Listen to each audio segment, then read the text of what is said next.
going to invite you today to welcome Mr. Jerry Wilson, and as they say in Coke, enjoy.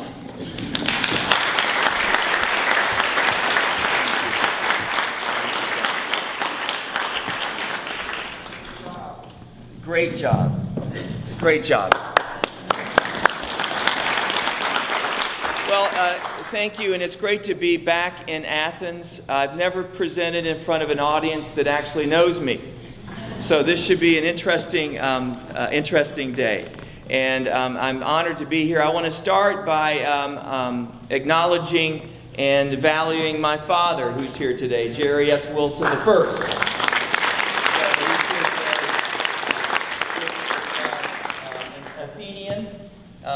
We are University of Georgia family. I'm proud to have graduated from the University of Georgia, and I think that I'm largely today a function of what I learned here in Athens. Over the next few minutes, I'd like to just take you through a little bit about myself, how I got to where I am and what I'm doing today. A little bit about the Coca-Cola Company and how we think about the future, how we think about where we're going and the world today. A little bit about branding, and perhaps a little bit about you as a personal brand. So over the next few minutes, that's really what we'll cover. First, a little bit about myself. I graduated from University of Georgia in 1978. And I saw Rod Wright earlier today and was proud to have been on the University of Georgia rugby football team, where we were the Southeastern Conference champions. Right? So there we have that. And I proceeded to play another several years in Atlanta. So I love rugby. It's a great sport, and I would encourage you to support Georgia rugby to begin with. I also had the honor of moving all around the country. I've moved 30 times in my life, and many of those as a child growing up around the country, and then as a professional. And I think that has given me a bit of an understanding of the world, the diversity of the world, the inclusion of people, and how people actually work together and interact. During my time here, I actually graduated from high school in Neptune Beach, Florida, Duncan U. Fletcher, home of the Fighting Senators, and then was transferred to Atlanta and went to DeKalb Community College, which is now Georgia Perimeter College, where I got my Associate of Arts degree, and then came over to Athens, Georgia, where I worked my way through University of Georgia. For a very young, growing entrepreneur named Lee Epting, who's here today. Where are you, Lee?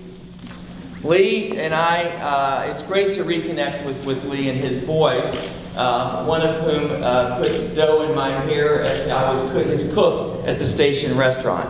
And so when I look out and see this, I was telling the story earlier that I was working for Lee, and Lee was the entrepreneur who really remade the station, which was an old railroad station here that became a real boon of entertainment and places to gather with friends.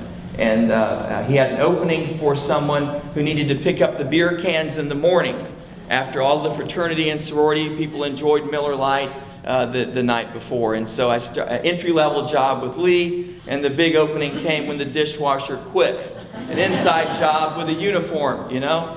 And then the next big role came when the cook quit, and I moved up, and Lee still wants the recipe for those beautiful biscuits that we made in the morning, the rolls.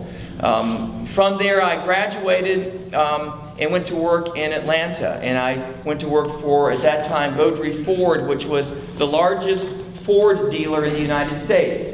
And I went there and I worked in the fleet department, and became a manager of that department that serviced Hertz Car Leasing Division, National Car Rental, and managed this national account group that actually sold about 3,500 cars a year. So I learned quickly about logistics and management and ordering cars for individuals that were shipped around the country. From there, it allowed me to join Volkswagen of America. And I spent the next 8 years with Volkswagen of America, going through different roles, and went back to night school, much to my chagrin. I had no plans to ever go back to school, but with a tuition reimbursement plan, there I was.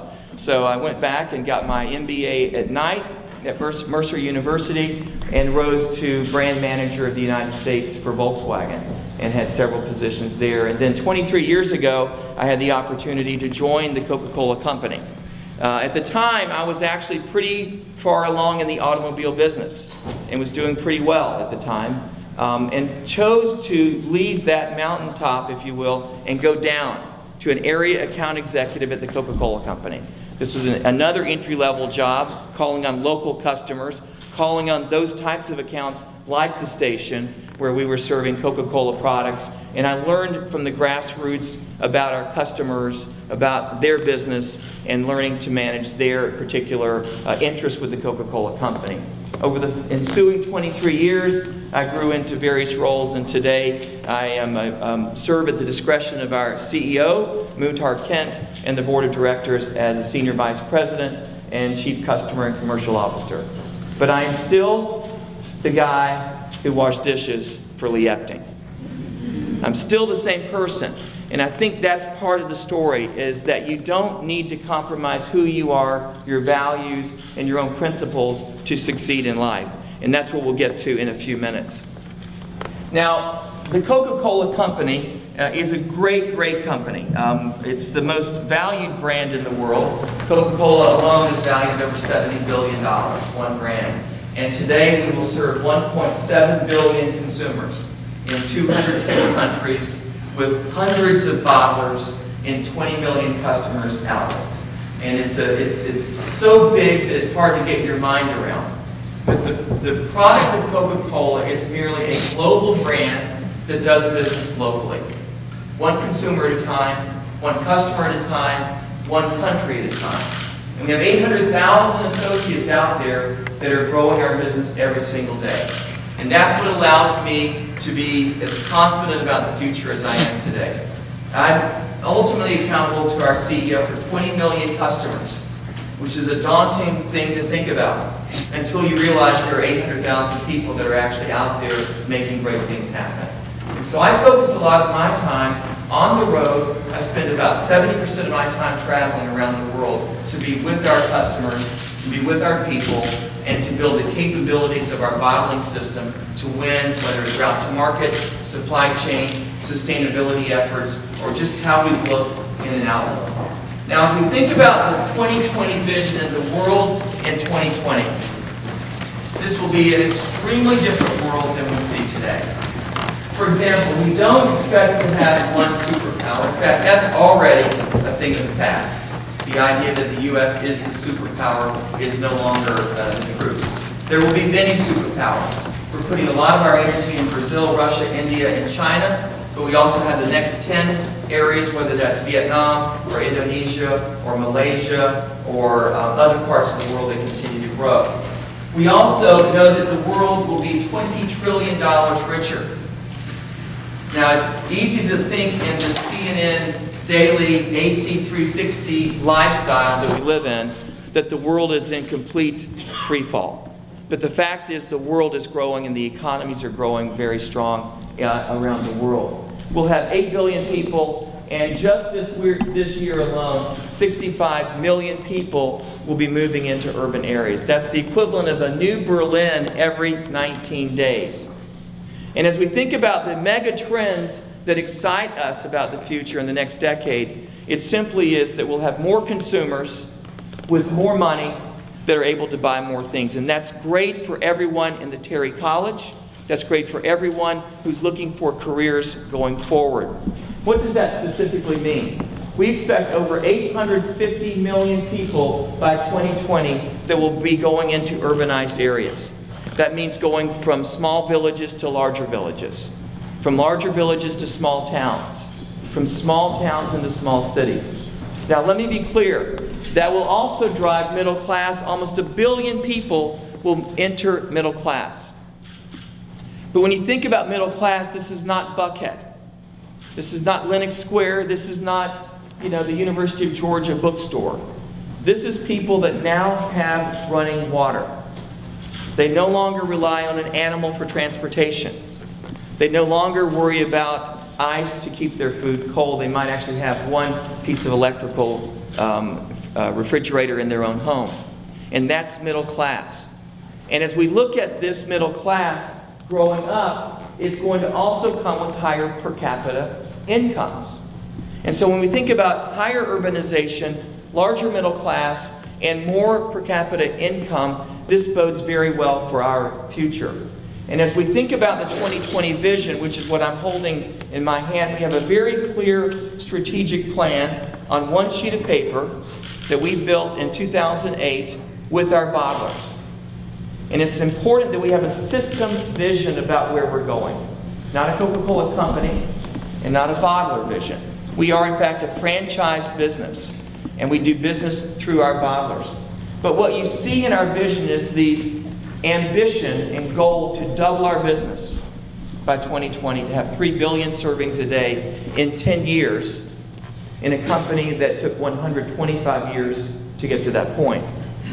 And we think about the pace of change and the capabilities that will be required to deliver such an ambitious goal. But what's great about our plan is that it's not just about sales and profits. One of our P's in our market, in our strategic plan, is the planet.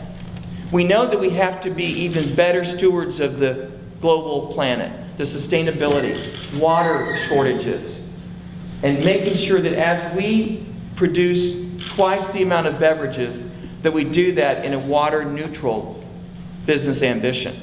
Now, how do we do that? We do that by working not just in our plants to be more efficient, but working with orange grove owners and producers in Brazil to help them understand how irrigation can save water on the oranges that they're growing, so that we're not using the air sprayers but more water irrigation, etc., etc., etc. And so as we think about the future, I can tell you that we're very bullish.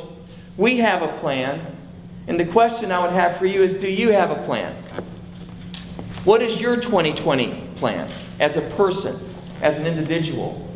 Have you thought about that? Irrespective of your age or stage, you should be thinking about your plan, because based on biotechnology, we should all plan to live to 100. At least 100. And as we think about that future, what is your plan? And the question is, what if you thought of yourself as a brand? And that's the premise of the idea that I'd like to share with you today. You are today enjoying transfer equity from the University of Georgia. And that's a very strong brand. The Terry College, a very strong brand of the University of Georgia. Did you think about that? Do you know that you have now a responsibility as an ambassador for this school to represent the values of that brand? Or people will judge Terry School, the Terry College of Business, based on what you did last night. And in this socially connected world, a company like Coca-Cola that celebrates our 125th anniversary in May can be in social crisis in 125 seconds with one website, one social connection. And today we're surrounded by all kinds of brands. And on this page, you see logos. Now, anyone that's in marketing knows that a brand is not a logo. A logo is merely a visual identity of the brand itself. But on this page, you see very strong brands, and you see brands that have materially been repositioned by quality issues, by planet issues, by sustainability issues. BP, up here, completely changed the image of their company after what happened in the Gulf. And Toyota, which was the #1 quality car, gets into a crisis mode over quality issues. And I can tell you that when you think about brands, we're surrounded by brands, but these brands have to be nurtured every single day. And they don't have to be old, do they? Twitter. How long has Twitter been around? Like 6 hours? You know, not long. But it's already changing society.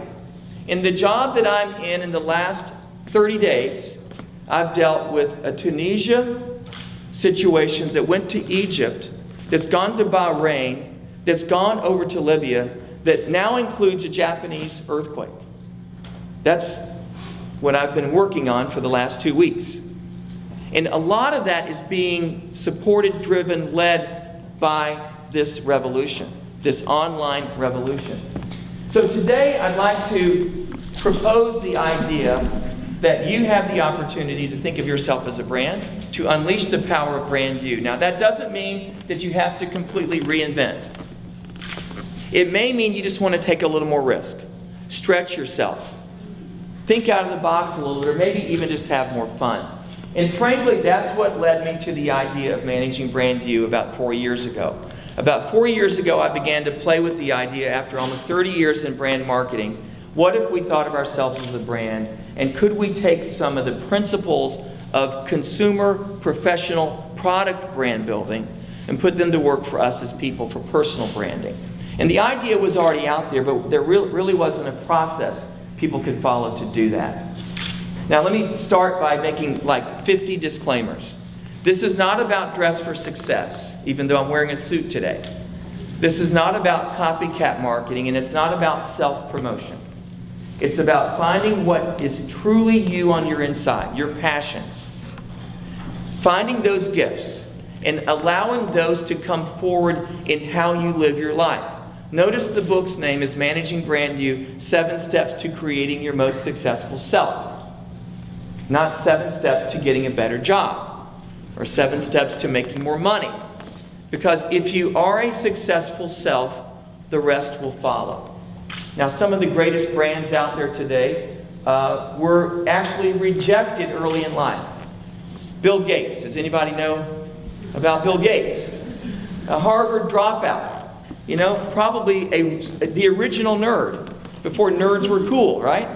I'm sure he was ostracized for years. Well, who gets the last laugh with that story? Richard Branson. Here's a guy that basically was an attention deficit disorder teenager, you know, decided to open up a music shop. You know, probably along the lines of what Wuxtree was when I went to school here.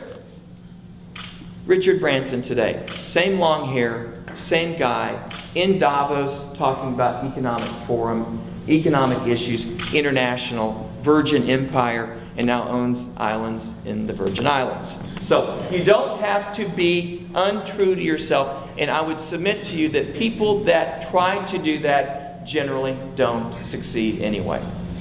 So that's the headline here. So let's talk about this idea. I love Peter Drucker's quote that if you want to predict the future, create it. And what better story than this?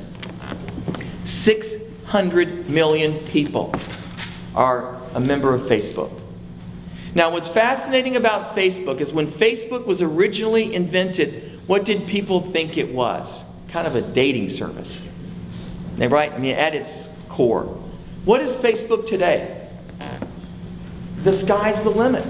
It is a commerce. It's a way to do commerce. It's connections. And I would submit to you that this brand is beloved because of the emotional connection people have to their space on Facebook.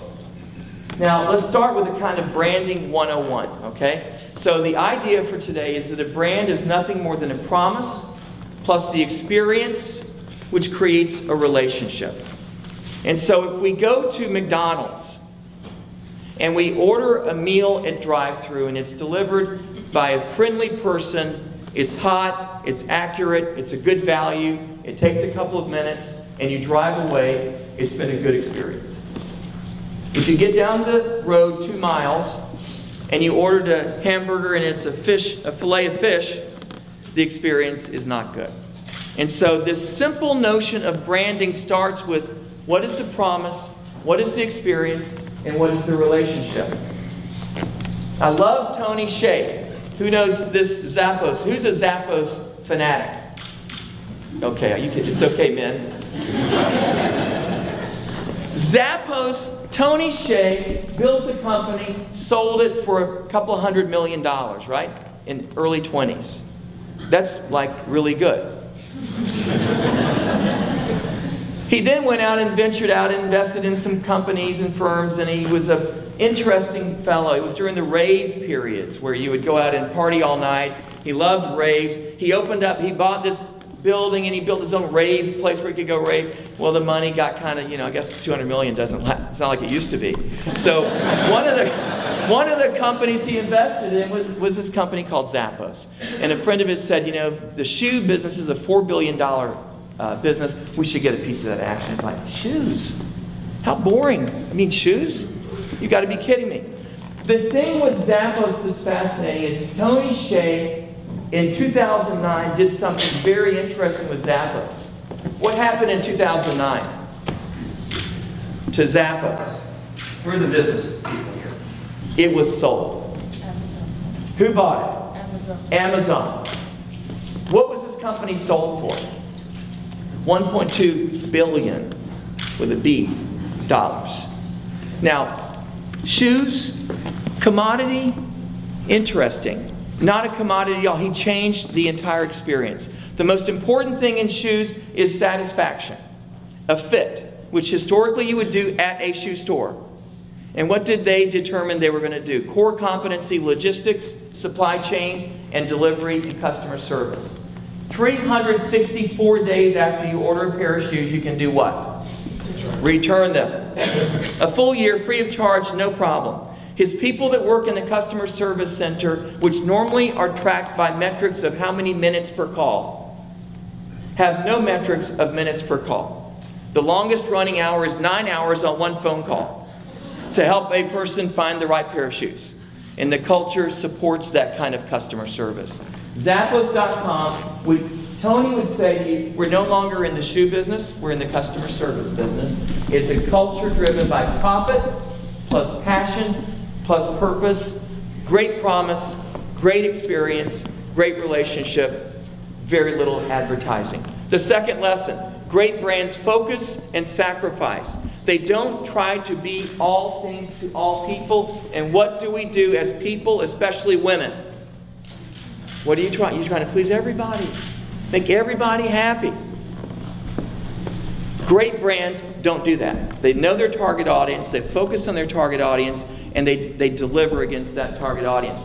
Do you think that MTV ever cared that my father didn't want me to watch that channel? Of course not. In fact, the more he didn't want me to watch it, the more the brand grew. They're focused on teenagers and young adults. That's their target audience. They're right on that target audience.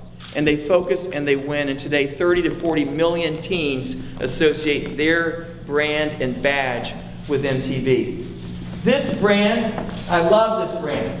I want to hug this brand. How much of the market does Mini Cooper give away every morning at every dealership? Like 99%. If you're a truck buyer, are you going to go buy a Mini? If you're a soccer mom, if you're you whittle down the market and say, who is Mini Cooper really going after? But these are raving fans. Pass a Mini Cooper on the street and what happens? They're flashing their lights, they're honking, hey, you know, I love you. I don't even know you, but I love you. You're a Cooper person. This is brand love based on focus and target. Sacrifice. As a personal brand, who's your target audience? And are you delivering against that target audience? Or are you worrying about the toxic friends, the people that don't care about you, and letting them control your agenda? It's an important question. Who knows Stephanie, Joanne, Angelina, Germanata? Nobody. Who knows Lady Gaga? Everybody. And I would submit that many of you in this audience are not the target audience for Lady Gaga.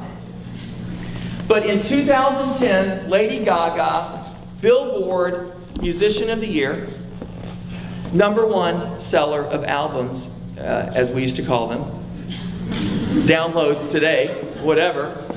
2010, the #1 artist in the industry. She's a whopping 25 years old, March the 28th, and has already taken the world by storm by being true to herself, by knowing who she is, by being now a fashion, music, industry icon. Yes, very controversial, right? Very public about how she lives her life. But that's who she is. And she would say to you, if you don't like me, you're not my target audience. And she'll move right on. Another lesson for us in people. Great brands understand how important it is to communicate consistently and to know that everything communicates. So if you are a student and you're in the Terry College and you are on a team and you want to be seen as a great teammate, but you never show up for the team meetings, when you do, you're not prepared. You may think that that's what you're delivering, but you're not. And people see that. They see that. If you're a manager in a corporation and you want to be seen as a people developer, but when people come to you for development feedback, you never have time for them, it doesn't matter what your promotional campaign is. People know that. Apple, a company that was dead in the water under the brand Macintosh. Now, the most valued technology brand in the world. Steve Jobs was kicked out of the company he founded, but he held 1 share of stock. He sold every share of stock and kept 1. Why? So he could be in the share owners meetings and be there. Today, he's built this company back from what was a hardware company to an entertainment icon. And the iPad and the iPad 2. Now, what's fascinating about this story is the elephant in the room is what? Relative to this brand. His health. That's the one question mark. And so, even though Apple's a very strong brand, it's so correlated with one person, that the way that Apple treats that information ultimately helps position their brand in the eyes of share owners, etc. And the story must eventually become Apple is bigger than one person. And Apple is a brand led by technology. Now there are times where that everything communicates goes kind of haywire. Charlie Sheen. I'm not here to make a commentary on good doctor. I'm not here to make a commentary.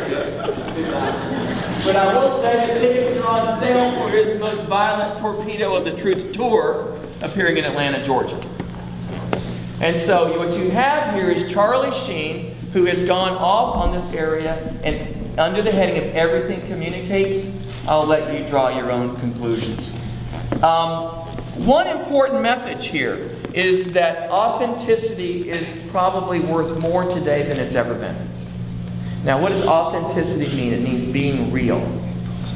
It means being honest with who you are, and differentiation based on authenticity may be your most powerful weapon that you have. Okay? When I worked for Lee Epting, he was maniacally focused on serving his customers. Those parties that we booked. It was chaos in the kitchen. But out front, we were serving those customers, right, Lee? We brought the food out. And I remember those days vividly because everything mattered to Lee. The presentation, the food quality, the look of the plate, the sterling silver, everything that went there. And that created an emotional brand with the audience, and authenticity is up to you. You know, what is really inside of you matters. Maybe one of the most authentic brands out there is Harley Davidson. And back in the 1960s, Harley Davidson was under tremendous competitive pressure because of the Japanese invasion. So you had Kawasaki, you had Honda, you had Suzuki, all coming in, taking market share. So, as really smart market research people, the people said we need to actually capture share by being more like what? The Japanese. That's what the consumers want. We'll follow the trends. We'll make our Harley Davidson more Japanese-sized. The sales continue to drop. And what they would have learned with their HOG, the Harley Owners Group, is that they don't want their Harley to be, they want their Harley to be, in fact, they wanted it to be more American, more authentic, more rebel with the cause. So the company was sold, a group of investors bought it, repositioned Harley back against their authentic American roots, and today 12% of Harleys sold are sold to women who are tired of sitting on the back of a Harley. They want their own Harley, they want their own authenticity, and they are out there with the leathers ready to go. And so one of the most popular dealership programs for Harley has been their open garage policy to let women come in and actually just touch the bikes, get to see the bikes, see how heavy they are, just to kind of like slowly look up to the Harley and then buy the Harley. Great brand story. Blake McCoskey. Who knows Tom's Shoes? Okay? What does the 1-for-1 mean? Anybody? Buy a pair of shoes and he'll give a pair of shoes away. This came from his time in Argentina when he was down there and saw children were having disease, that some of which came from foot infections. And he's got a for-profit company that is helping provide shoes to underprivileged children around the world. Tens of countries, over 1 million shoes have been donated because Blake McCoskey, true to himself, wanted to run a business, but he wanted to help the world. I suspect there are people in this room that have the same exact passion. In this room is a Blake McCoskey. And the question is, what is in you that will authentically drive you to make a difference in the world? So at this point, I would hope you've got a few questions about yourself, you know? Who's your target audience? What is your brand promise? And how well do you actually deliver on that brand promise? What's your focus? What are your unique points of difference? And what is your message? So I'd like to take the next couple of minutes and do a quick flyover on the 7 steps. And then hopefully we'll have a little bit of time for some questions. Step 1. It's in 2 phases. The first 2 steps are about rear view mirror stuff. It's a discovery. Where you've been and how you got to where you are. The next 5 really are about your personal plan. The first step is your brand you audit. We are a function today of everything that's happened to our life to date. Personal experiences, the good, the bad, and the ugly. The successes, the failures, the achievements, the setbacks, the health issues, the divorces, the jobs you've gotten, the jobs you didn't get, the A's you received, the F's you got, the whole gamut. And so the first step is to take stock of where you've been. Because you'll be surprised how much of those tapes, how many of those tapes are still playing in your mind. And this is a 5-stage approach. So the first stage is your 0 to 12, your childhood. What are your childhood memories? Then you go through your early education, high school, college years, post-college, your proving ground, and then your adulthood. Now the way that I broke this up is that age 30 to 100 is one stage. Because as you reach maturity, it is all about adaptation. Adapting to what life throws you. Do you take it and build on it, or do you take it and let it destroy you? That's why Oprah's picture's up here. There's no reason in her audit that she should be a $2 billion brand. Child abuse, growing up in poverty, the whole story. But because of where she came from and her focus on being a great newscaster, today she's opened on 1111 own network. Now I'll tell you an interesting story. I gave this speech a couple of years ago, and at the end of the evening there was a reception. A woman came up to me and she said, "I'm so glad I came to your discussion today. I now know what my issue is." And I said, "Wow, that's interesting. What's your issue?" She said, "I'm 51 years old and I didn't make cheerleader in high school." And I said, "Wow, that's like, tell me about that, you know?" She said, "Well, you know, I was the I studied the cheers hard. I knew all the cheers. I came early. I stayed late. I picked up the megaphones. I put the pom-poms in. I did all the homework. I nailed the tryout, and a more popular girl was chosen. And ever since that moment, I've had a little bit of an issue with popularity.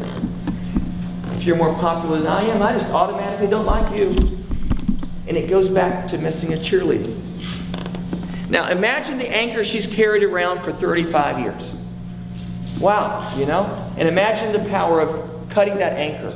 But let's be honest, we all have had a cheerleading event. It just may not have been a cheerleading event.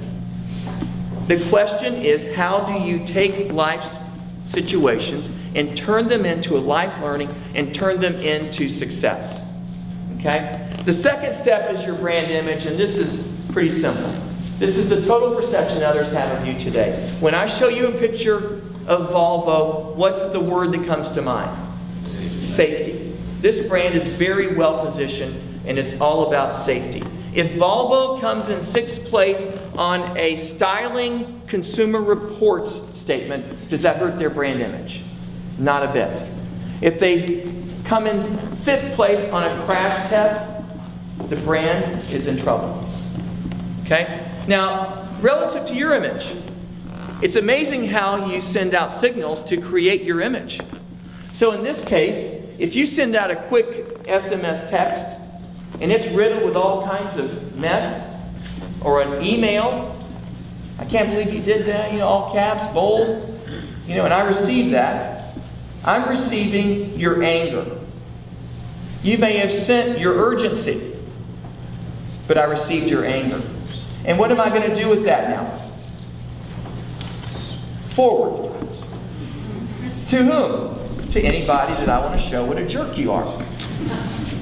So be careful with how you communicate. Be careful with the image, because you'll wonder why you didn't get a job in the coming years, and they'll never tell you. They'll just say you weren't qualified. Now the third step is identity, and now we're starting to think forward. So once you have an audit of who you are, your image of what you're perceived as, now you think about what you want to stand for, and be careful standing for functional attributes. Be careful standing for a great accountant. Be careful standing for a great salesperson. If you can stand for a value around integrity, around creativity, around high ethical treatment, that value will take you places you can't even dream.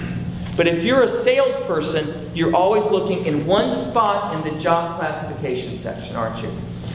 Sales, what's open? Well, I don't really want to sell washing machines.